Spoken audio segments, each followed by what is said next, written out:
Shalom, selamat pagi. Jumpa lagi dalam Minutes of Wisdom. Bapak, Ibu, saudara-saudari yang dikasihi Tuhan, 2 hari lagi kita akan memperingati hari Jumat Agung. Kita diingatkan kembali pengorbanan Tuhan Yesus Kristus di atas kayu salib. Pengorbanan Yesus yang membuat saudara dan saya memiliki jaminan hidup yang kekal. Tuhan Yesus memikul salib bukan supaya kita dapat bebas dari memikul salib. Tuhan Yesus sudah memikul salib, bukan berarti kita tidak perlu memikul salib. Karena di dalam Matius pasal 16 ayat 24, Matius pasal 16 ayat 24 firman Tuhan katakan, lalu Yesus berkata kepada murid-muridnya, setiap orang yang mau mengikut aku, ia harus menyangkal dirinya, memikul salibnya, dan mengikut aku. Perkataan ini adalah perkataan Tuhan Yesus sendiri. Nah, Yesus berkata setiap orang yang mau ikut Tuhan, yang mau percaya kepada Tuhan, dia harus memikul salib. Tuhan sudah menderita, tapi itu tidak menghindarkan kita untuk mengalami penderitaan. Benar, Kristus membebaskan kita dari dosa, tapi bukan membebaskan kita dari duka cita. Karena itu sebagai orang Kristen, sebagai pengikut Kristus, kita harus mempersiapkan hati kita kalau kita harus mengalami penderitaan. Tentu saja yang saya maksudkan di sini bukan penderitaan karena melakukan dosa, tapi penderitaan karena kita melakukan firman Tuhan. Kita bersyukur Tuhan berjanji, aku sekali-kali tidak akan membiarkan engkau.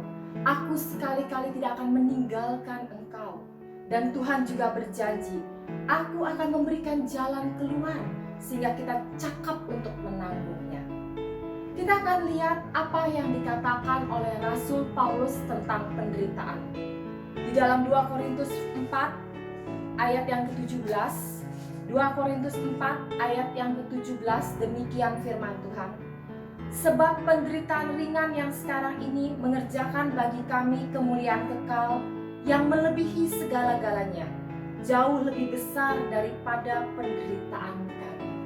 Kalau kita baca dari firman Tuhan, kita tahu apa saja penderitaan yang dialami oleh Rasul Paulus ketika dia memberitakan firman Tuhan.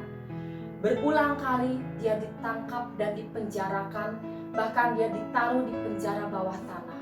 Dia dipasung, kemudian dia disesah, dia didera. Dia hampir mati ketika kapalnya tenggelam. Dia mengalami kelaparan, dia mengalami kedinginan. Tapi Rasul Paulus mengatakan bahwa penderitaannya ini adalah penderitaan yang ringan.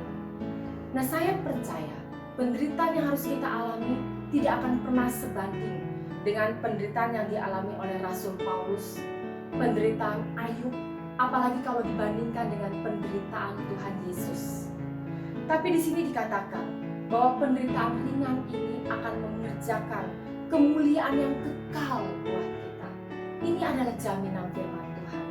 Kalaupun kita harus di dalam dunia ini mengalami penderitaan yang ringan dan sementara, ada kemuliaan kekal yang Tuhan sediakan. Karena itu firman Tuhan katakan, pikirkanlah perkara yang di atas, pikirkan perkara yang kekal di mana Tuhan Yesus Kristus berada. Karena Tuhan Yesus berkata, supaya tempat di mana Tuhan Yesus Kristus berada, di situ juga kita akan berada. Amin untuk firman Tuhan. Tuhan Yesus memberkati.